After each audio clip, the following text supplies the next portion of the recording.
Fox News alert. It is vote day. 18 months of rough and tumble, unpredictable politics, and electing a new president. Millions of Americans now headed to the polls to choose the 45th president of the United States.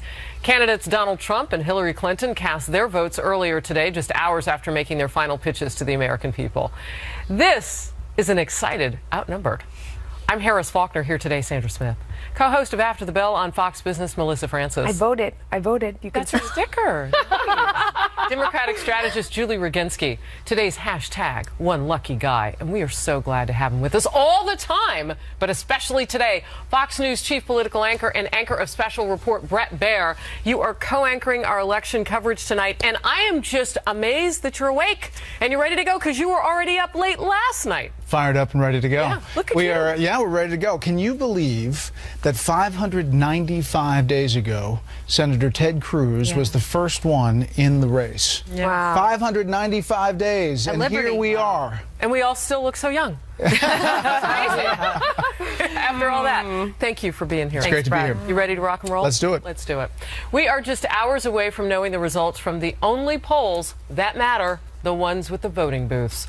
We are watching the presidential candidates' final pushes for votes, continuing from a very long, late night. Did they even sleep? We face the test of our time. So remember, it's not just my name or Donald Trump's name on the ballot. It's the kind of country we want. It's every issue anyone cares about. There is one core question for you to consider. Do you want America to be ruled by the corrupt political class? Or do you want America to be ruled by you, the people? That's what it is, by the people. And remember, when my opponent says, every time I talk about these issues, that I'm playing the woman's card, well, you know what I say, deal me in. Today is our Independence Day. Today, the American working class is going to strike back. Senior national correspondent John Roberts, who was with the Trump campaign, joins us live now from here in New York. John, always good to see you. What's happening? Harris, good afternoon to you. I just said hi to Donald Trump Jr. and his wife Vanessa. They had 4 of their 5 children in tow. They came out of PS 59 behind me after voting for Don Trump Jr.'s father. Just kind of nonchalantly walking down the street together. It was really an interesting scene. Contrast that with this. When Donald Trump arrived about 11 o'clock this morning in full U.S. Secret Service motorcade to vote, and we have confirmed it this morning on Fox and Friends, for himself in today's presidential election.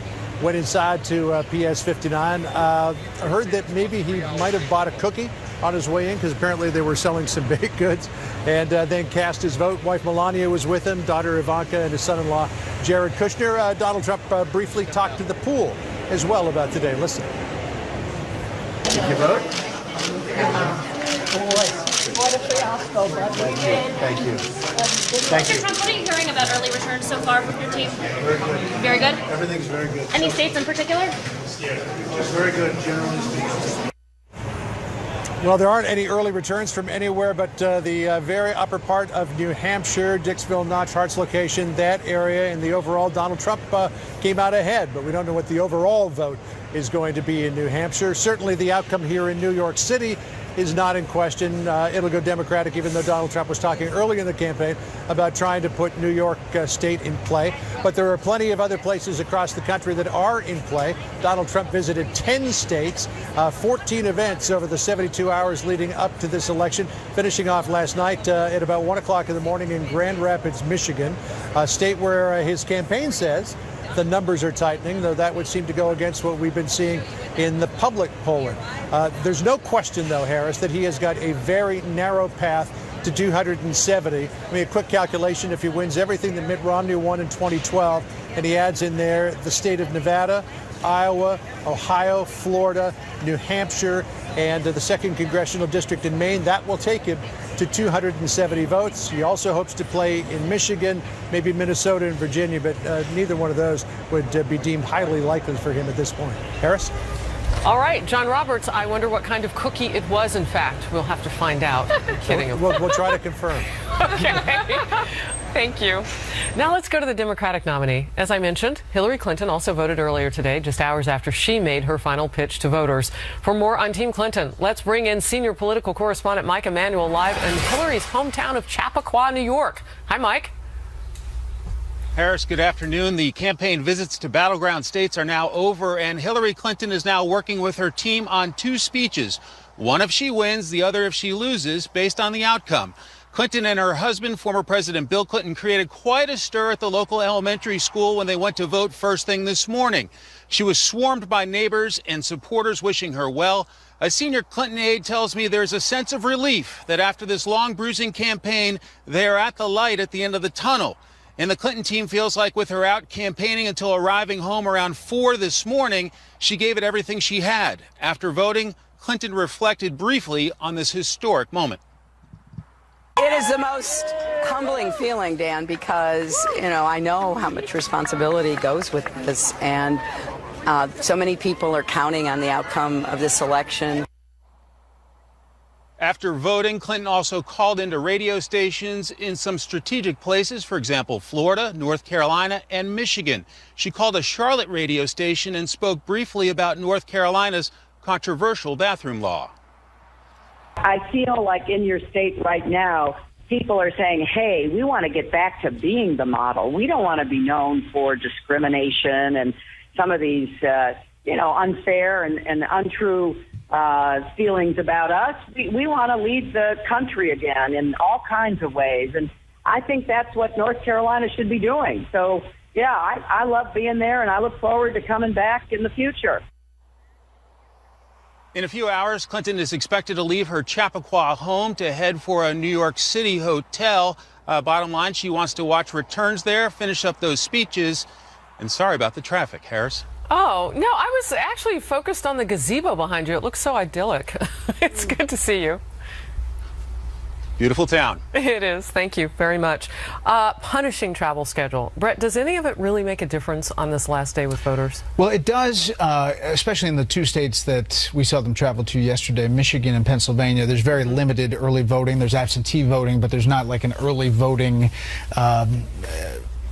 statute where they can vote in big numbers. So they have to really gin up the vote to get out to the polls on election day. So that's why Michigan and Pennsylvania are a big stop. And also it's very tight in those states. I mean, in less than 7 hours, you'll have 9 states closing. In those, there are a lot of early votes. For example, Florida, both teams, Republican and Democrat, are looking at Florida and that early vote and how it splits.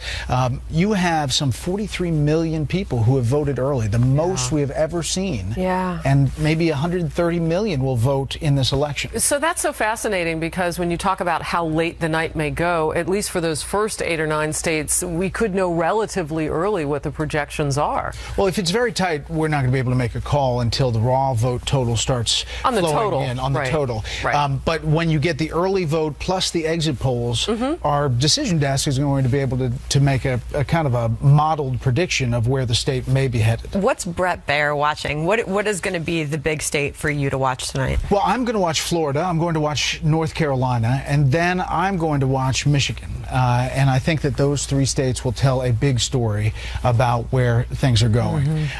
New Hampshire also closes at 7 o'clock, and that is also very tight. And if we see this vote materializing that is not being tracked by the polls, that could tell us something that happens through the night.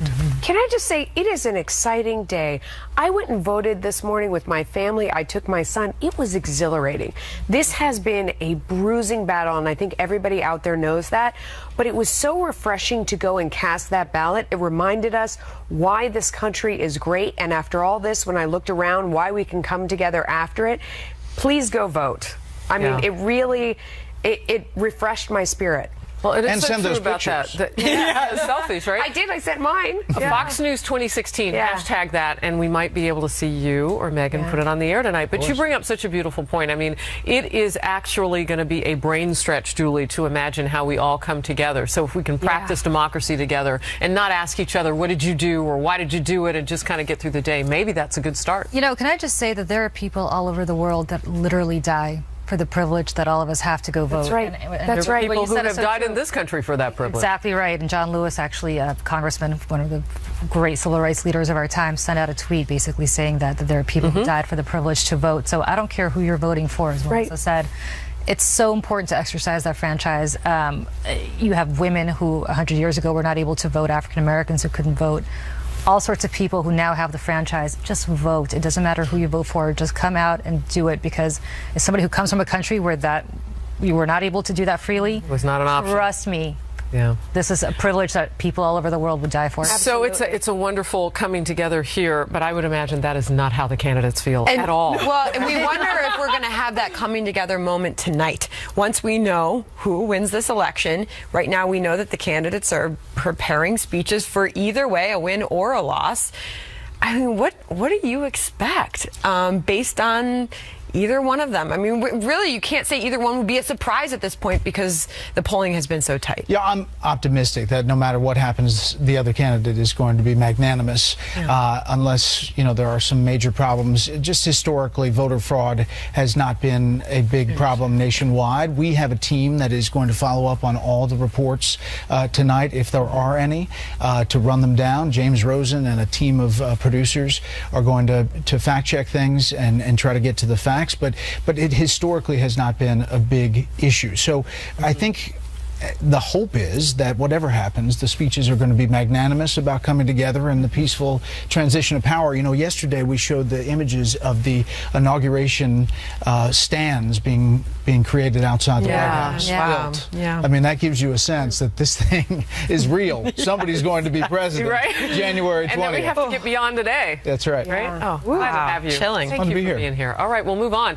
Today, Fox News Channel is the only place to be. From dawn until the wee hours of tomorrow morning, potentially, we will have election coverage from across America and the very best analysis for you as well. At 6 p.m. Eastern, Brett and Megan will be at the helm in our brand new studio. It is something to see for certain. It's so fancy. And we want you to be a part of the coverage. We just talked about it moments ago. If you have voted or are getting ready to vote, post your picture on Facebook, Twitter, or Instagram with the hashtag Fox News 2016. You could see it on air tonight. And with this presidential election soon to enter the history books, the scandals and the surprises rocking both campaigns in the final months of the race, the one that may have had the most impact in the last 30 days, we'll take a look. And as the race comes down to the wire, people there in Arlington, Virginia are voting the candidate who has the best path to the magic number. Not just for baseball anymore. The 270 electoral college votes needed to win the White House. The states that could decide it all. Stay with us.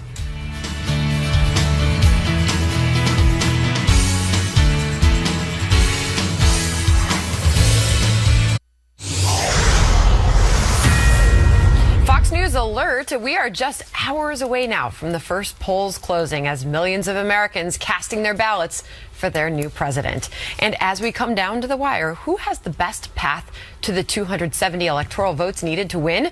With the race tightening in its final days, the states to watch tonight, and can Donald Trump flip a blue state? All right, let's talk first about the math here. Everybody's coming up with a way, as far as the Trump campaign is concerned, a path. They say they've got several. What does it look like right now? Well, they do have several paths, but they do have to run the table. And so if Hillary Clinton and the Democrats can win Florida, North Carolina, Pennsylvania, or Ohio, the path gets really, really tricky. And you have to win a lot of states, and you have to win, one of those ones that has been elusive, a blue state like Michigan. So there is definitely a path, and some of these states are very close. And if, as I said, the polls are wrong by 2 points, you could see a lot of states go the other way. It's interesting because I've heard you say Michigan a couple of times today, and I know Donald Trump doesn't get a lot of credit for, having looked at really what a path could be, but he has talked about Michigan a lot. He worked hard there. Yeah, he really did, and he's talked about how cars are made more and more outside this country, so on and so forth. So he may not have done the traditional modeling, and he's gotten criticism for not having that in play, but it is interesting that he knows that state so well, so much that Michael Moore even answered back. I don't know if you caught that video, where he would understand if of people in Michigan voted for Trump. Well, look, it went for Bernie Sanders, and in a surprise win in the primary, Hillary Clinton was up double digits, and Bernie Sanders ends up pulling out the win there. It lines up with Donald Trump and his message on the economy, and I'd say that or Pennsylvania is the likeliest blue state to go. And Julie, just in these final days, the Fox News desk calling a lean Republican on Arizona, changing the final days. Iowa, leaning Republican. In the final days, there seem to be some toss-ups going Republican. Well, Arizona, I think, was always going to be a stretch for Democrats this cycle. Let's wait for 2020 for when Arizona, I think, really becomes a true purple state the way Virginia has over the last few cycles. Georgia will follow probably 2024 because of shifting demographics.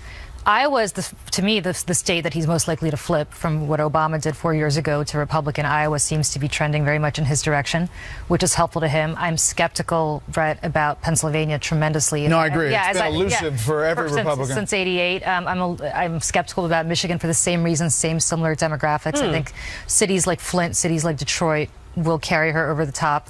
But he does have opportunities in places like Iowa, which much more aligned demographically with where his support is, and he's coalesced the Republican Party there early, which is not something he's been able to do in other states around the country. I think it's interesting. I mean, now's when we find out if those rigged phony polls are really phony and so off. I mean, he said that so many times during the campaign. We've talked about, the people that like Trump and want to vote for him but aren't willing to say it out loud. We see today if that's really true. I mean, the other effect is that Hillary Clinton's supporters all have very much felt like they had it in the bag along the way, and you wonder about turnout in that event. I mean, people worry about that. So there's just a lot of different factors at work that could upset what some people are seeing, and so I would encourage everyone to watch. You're right. I already put Iowa in his column. I was saying, what does he need to go to get to the 270? He's going to have to win one of the big states. He does, and it's going to have to be Florida. That's the biggest prize, and Florida, we can talk about this further, but Florida, from what I understand, the Latino vote has been so strong in early voting, it's going to be tough for him to do. Well, it's a busy day. There's some things going on we want to get to. Things expected to be tense tonight as the results come in. Fox News has been offered an exclusive look inside the Trump campaign's war room, where their experts will crunch the numbers that we're talking about right here and monitor the network's TV coverage. Fox News correspondent Shannon Bream is live in New York City with Trump spokesman Jason Miller. Hey, Shannon.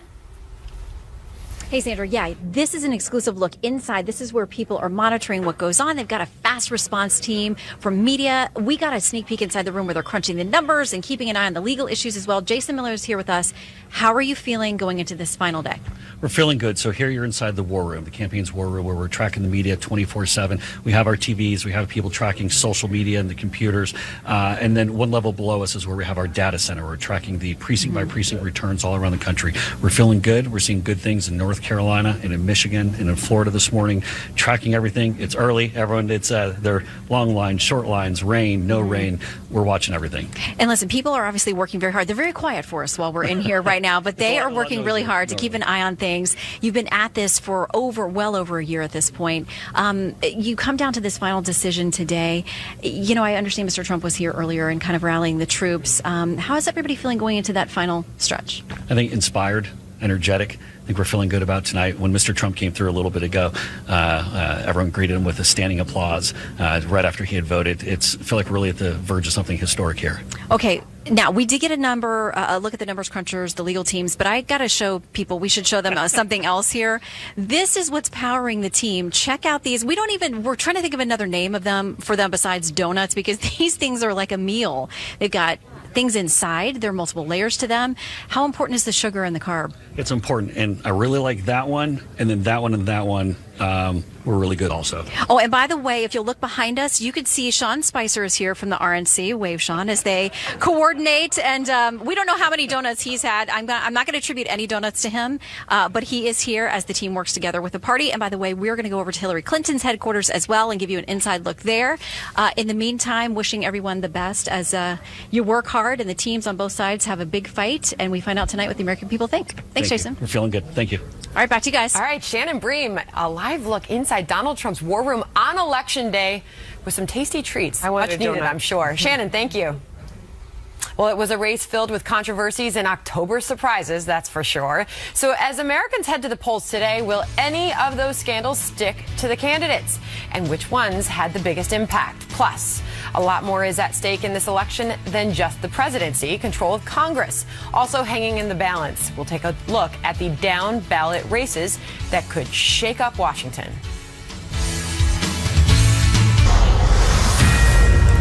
Big question now.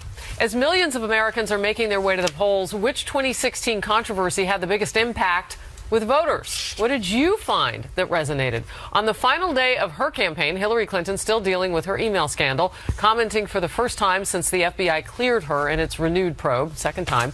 Here it is. Take a watch. Well, I can't say that I was surprised. I never expected them to do that. I was obviously a little bit befuddled by the whole process, but it's behind us now, and I think everybody should focus on what is best for our country and how we're going to meet the challenges we have. But that, of course, was not the only big controversy to rock the 2016 race. In early October, Donald Trump came under fire after an audio tape was leaked of him talking crudely about women. A few days later, several women accused Trump of unwanted sexual advances, which he, to this day, denies. And as we mentioned, Clinton had her own share of October surprises. We had so many of them. It's like October was 2 months long. Like when WikiLeaks began releasing a massive trove of emails from her campaign manager's account. And then, of course, the FBI's renewed Part 2 investigation into her private server late last month. So we went back and forth and back and forth. In fact, it wasn't even really a surprise anymore. It was like, oh, another whatever.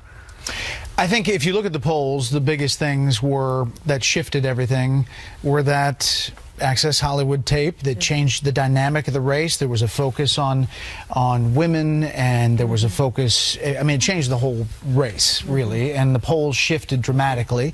And then late in the game, I think that Comey coming out with that letter to Congress stopped what was going to be, I think, her momentum into the final election days, and it really turned the race around. But I also do think, Harris, that the announcement by the administration about Obamacare, the premiums and the deductibles that people had to deal with, while not a specific controversy, it was a reality that everybody's dealing with, really affected this race late. You know what gave me a tip off of that, Julie? I was looking at Essence magazine, and they actually had an article explaining to women, particularly women of color, why Obamacare was so negatively in the headlines. And I thought, wow, that hit a bullseye somewhere. It must have. You know, I actually am going to, I'm curious to see whether this theory is going to be proven right. And I'm looking at Florida and specifically Nevada to see if I'm going to be right tomorrow morning or not. I think the biggest controversy of this 2016 campaign was when Donald Trump came down that escalator and started talking disparagingly about building walls and Latinos. And the reason I say that is because the white vote, I think, at the end is going to be a wash. Whatever he makes up, that she makes up with college-educated white women, he's going to offset with a higher turnout among non-college-educated white men. So I think the white vote's ultimately going to probably be roughly the same as Romney Obama was in 2012. What I think is interesting is the turnout in places like Florida and places like Clark County, Nevada, that are going to potentially, among Latinos, that are going to potentially steer those two states towards her column, and whether that is going to signify that his campaign essentially entered the day began when he came down that escalator. But you have to concede that illegal immigration has become a pretty big issue from the beginning. No question. But I'm just saying, I wonder if his rhetorical stance against or about Latinos, however you want to address illegal immigration, whether that is something that's going to ultimately tip places like Nevada and Florida in her favor, and whether Latinos will make the difference in those two states. Because my understanding is even the non-party affiliated voters that you have coming out in places like Florida with early voting tended to be more Latino than they anticipated, and what that means for this election start tomorrow morning. So part of the question has been, and some of it economically based, Sandra, is that, watch for a surge among Latino voters. Were they hit with a bullseye when it came to not just the issue of illegal immigration and immigration as a whole, but also just the economy? Well, if it were up to Melissa, she would say the economy would decide everybody's vote. But I remember before Halloween, you said you were going to dress up as the undecided voter because you didn't believe that any really existed. But still, especially in these states where they don't have much of an opportunity for early voting, they're going into the polls today. I feel like I would be lying to myself if I didn't think that even those that were convinced of who they're going to vote for went into that voting booth and said, and there were certain scandals that weighed on their minds more than others when they decided to pull the trigger for one of the candidates versus the other. So you just have, I guess the conversation is which of those scandals is weighing more on the mind of the American voter as they head into that. As somebody who already voted today, I mean, it is very real when you get in there and you look at these names. I mean, it's a more momentous moment than you think, even though you know what you're going to do. I think in many cases before you go in there, for me, the biggest scandal is the foundation and the WikiLeaks revealing to us what I always felt like I knew, and seeing it in print. I mean, from Sheikh Mo to the King of Morocco, from the 2014 Nonprofit Lawyer of the Year telling Chelsea Clinton that she felt like people, donors within the foundation, expected a quid pro quo, that they were getting something in exchange for their money. I mean, to see the raw and dirty details, even though they were brought to us in a way that I concede without question was not right, we still saw in writing something that the Clinton campaign never denied. We saw these dirty details inside the foundation where they really were selling the State Department like I always suspected, and that was heartbreaking to me. Yeah, I come back, though, to the economy and what you said, Brett, and that was Obamacare. I think that when voters get up in the morning, that's still the thing that they're going to look back on and say, this is the thing that affects my life. And it does come down to money in that sense, and whether you have it in your pocket or not. Exactly. Well, and look at the stock market in the last couple of days. There is certainly predictions weighing on the price of the stock market, and we have seen it, change direction sharply based on what's happening in the news with the election. All right, Donald Trump and Hillary Clinton are not the only ones on the ballot today. The important House and Senate races that could shake up Washington, and how the top of the ticket could help or hurt the down ballot candidates. And after the show, oh my goodness, more Brett Baier. Yes! On Outnumbered Overtime, we put to bed the TV version of us, and then we pop up alive online, foxnews.com/outnumbered. Tap the Overtime tab, and then you can watch us on Facebook Live, too. Our handle is Outnumbered FNC. So much us for you to enjoy, and we want you to be part of the conversation. Join our live chat or comment on Facebook Live, and we'll get you in. Stay close. As voters make their final decisions now, it won't just be Donald Trump and Hillary Clinton on the ballot, of course. Also at stake, down ballot races that will decide the control of Congress. While most analysts say Democrats may cut into the Republicans' majority in the House, they believe it's unlikely to flip. The Senate, however, could be a different story. Democrats only need to pick up 4 seats to wrestle control of the chamber from Republicans if Hillary wins. And with the GOP having to defend 24 of the 34 seats up for grabs this year, Democrats have more opportunities to flip some of them. Meantime, some say the enthusiasm gap Hillary has with Trump could mean fewer Democratic voters at the polls. Brett Baier, this is something you've been talking a lot about. What do you see happening here? Well, I think that there are a lot of predictions, but all of them are really tight. And, Charlie Cook and others, Real Clear Politics, have come out with like 51-49 either way, or 50-50 in the Senate. And I think that the last few days, there has been a Republican closing in some of these states, and I think that you could see some surprises tonight. I think because of the vote that you talked about out in Nevada, that Joe Heck, you don't know how he's going to hold up. I think that the race in Florida is a lot closer than they thought it was going to be with Marco Rubio, but you are on the cusp of control of the U.S. Senate. They, remember, have to pick up a net gain of 5. But 4 if Democrats win the White House.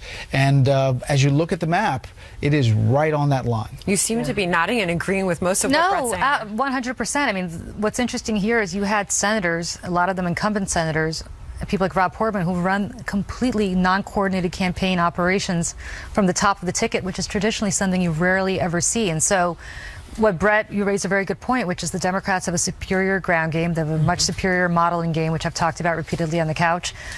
But on the other hand, you've got incumbent Republicans who have created their own organization, essentially separate and apart from what the RNC may be doing, or maybe in conjunction with the RNC, but separately from what Trump 2016 is doing. And so, to me, you have people like Rob Portman in Ohio who are going to win, even if Trump doesn't necessarily win Ohio, although I think he's in a good position to do it for that reason. Marco Rubio, great example. Trump may lose Florida, but Marco Rubio has had his own organization going on down there since he announced he was running again. So you're absolutely right. Nobody knows what's going to happen as a result of that. I know for people who are not able to sleep tonight through all the excitement, I am on Fox Business from 1 to 5 a.m. So I am watching these Senate races very closely because remember, this matters a lot. I mean, it is critical because it either allows whoever wins to do everything they've said and everything they want to do or almost nothing. I mean, it's very important. Some of the races we've highlighted to watch, you've talked about. I mean, Indiana, Pennsylvania, Nevada, North Carolina, these are all really interesting races. New Hampshire, Missouri, they're all over the place. They've gone back and forth. They're essential, and we're going to be keeping a close eye on them. Well, and then the U.S. Supreme Court picks. I mean, That's who's going to be in charge in the Senate really matters. Neither, you look like you have a thought bubble of neither party will have 60 votes. So this will have to be a governing thing where they reach across the aisle. The other thing is in 2 years, Democrats defend 25 seats, 5 of them in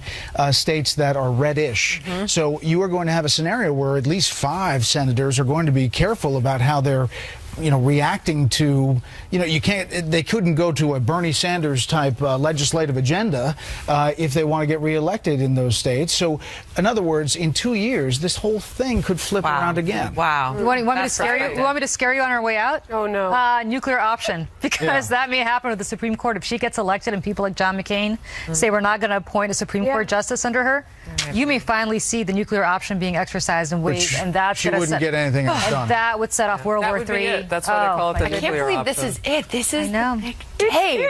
So good to have you here, Brett Barrett. Hillary Clinton and Donald Trump both talking about unity in their final pitches to voters. But some say no matter who wins, the nation will remain divided. Whether that's going to be the case.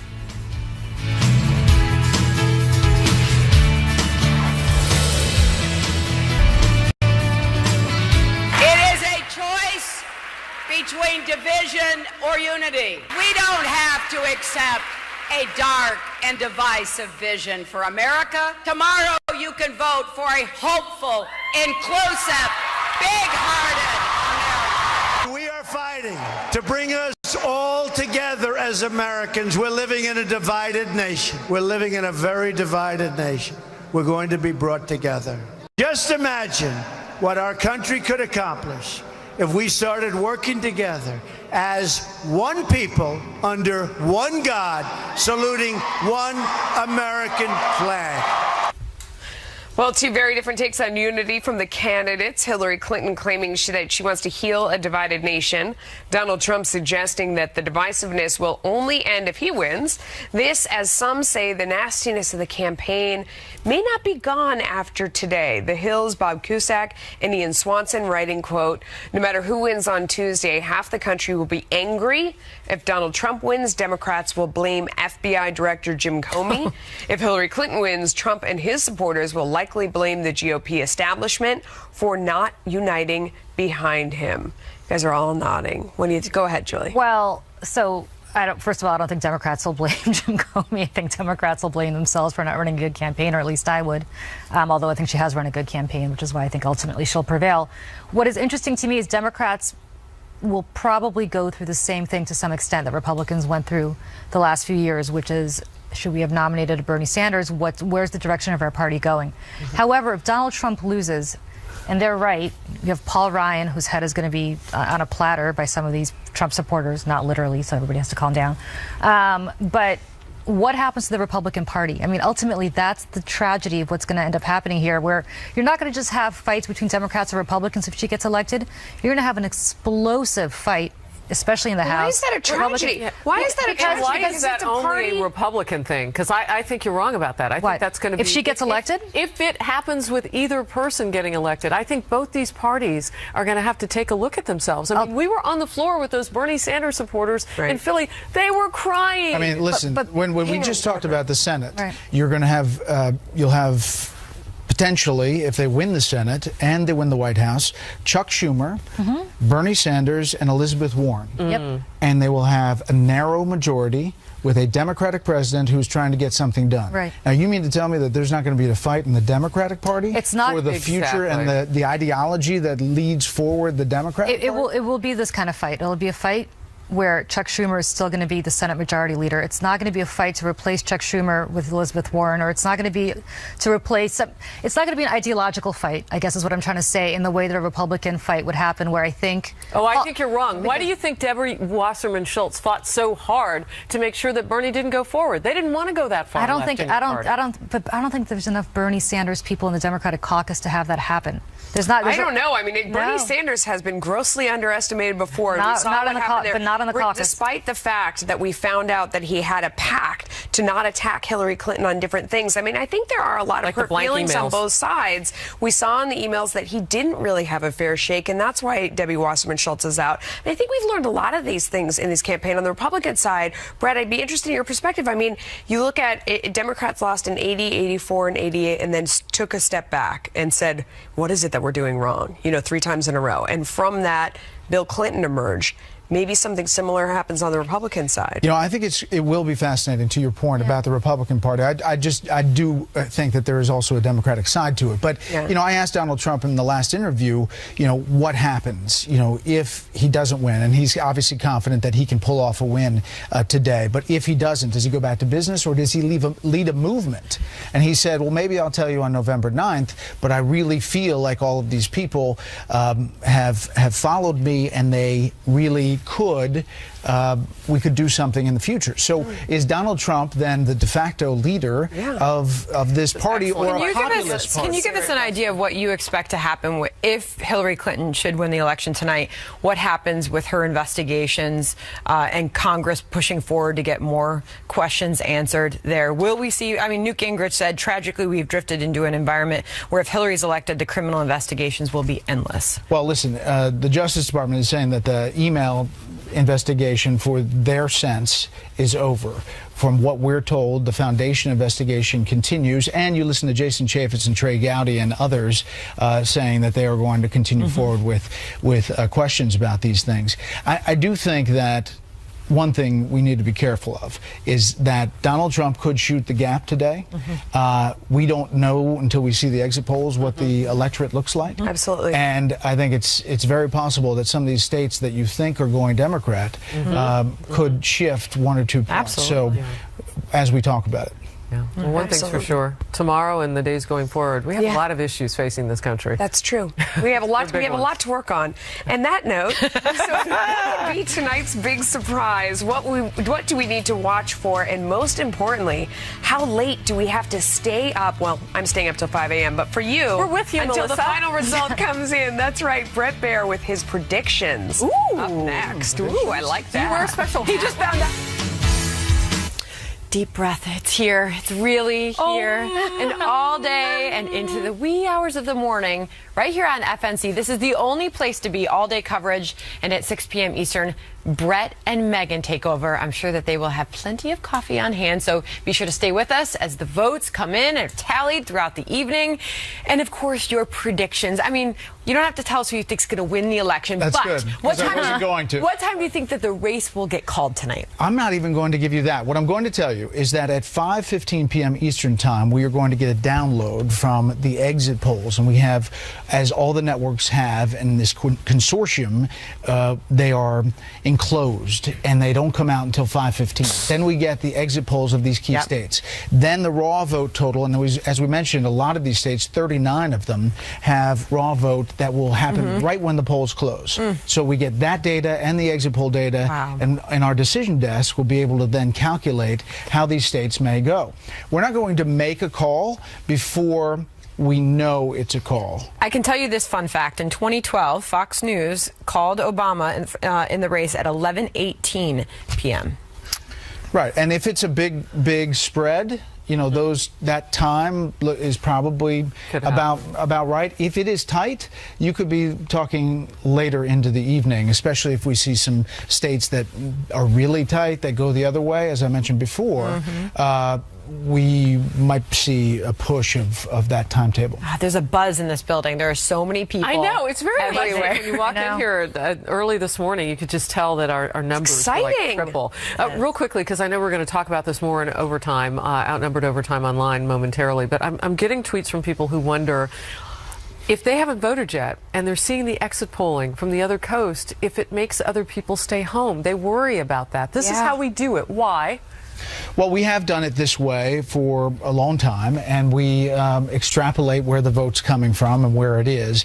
Obviously, if you waited until California and Hawaii voted, we'd have a long night before we made a call. But I think, you know, some of those states are predictable Democratic states, California, for example. Okay. But there are down-ballot races that could be affected by an early call in the evening, and whether they're fired up to split and say we need to provide a different representative than the presidency, or whether they're kind of bummed out and don't go to the polls and those down ballot races are affected. So they're really good questions about when the calls are made. All right, and that call will be made in our new fancy Fox News studio. Thank you, Brett Baier, for giving us your time today. You are a busy man. Great to have you. We'll all be watching tonight, and we're going to keep it right here. A little bit more of Brett and Outnumbered Overtime on the web. You can also find us on Facebook at facebook.com/outnumberedfnc. We're back on TV tomorrow at noon Eastern with a new president. Happening Now starts right now.